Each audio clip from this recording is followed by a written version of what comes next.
Hello दोस्तों, जिसको भी बिजनेसमैन बनना है उसके लिए एक इम्पोर्टेंट टिप देता हूँ। उसके बाद हम वीडियो शुरू करते हैं। जिसको बिजनेसमैन बनना है उसके लिए इम्पोर्टेंट टिप है, उसे ये हमेशा याद रखनी है। ये दुनिया सताने वाले और छोटी मानसिकता वाले लोगों से भरी पड़ी है। फिर चाहे वो आपके दोस्त हो, आपके बॉस हो, आपके मैनेजर हो, सभी इस बात को हमेशा याद रखना। तो चलिए शुरू करते हैं। तो बिजनेसमैन बनने के लिए और खुद का बिजनेस शुरू करने के लिए क्या करना चाहिए, तो चलिए मैं बताता हूँ।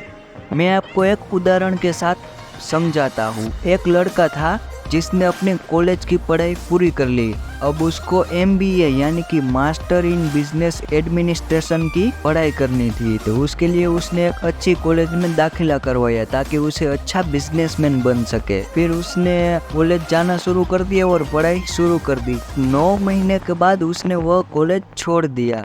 जब उससे पूछा गया कि भाई आपने क्यों कॉलेज छोड़ दिया, तो उसने बताया कि भाई जो टीचर्स है वो खुद नौकरी करते हैं, वो मुझे बिजनेस के बारे में क्या समझाएंगे, वो मुझे बिजनेस के लिए क्या सिखा पाएंगे। वैसे उस कॉलेज में ज्यादातर स्टूडेंट का एक ही सवाल रहता था कि मेरे बिजनेस में इन्वेस्ट करने के लिए मैं इन्वेस्टर कहाँ से लाऊंगा, मेरे बिजनेस में मैं पैसे कहाँ से लाऊंगा। चलो ये क्वेश्चन भी फिर भी ठीक है, लेकिन ज्यादातर लोगों का तो क्या सवाल होता है पता है? कोई मुझे जादुई नुस्खा मिल जाए, या फिर फटाफट बिजनेस प्लान, फास्ट नुस्खे, मतलब शॉर्ट टर्म बिजनेस मेरा ग्रो कर जाए। मैं आप सबसे एक क्वेश्चन पूछता हूँ कि बिजनेसमैन बनने के लिए कौन सी चीज़ों की ज़रूरत होती है?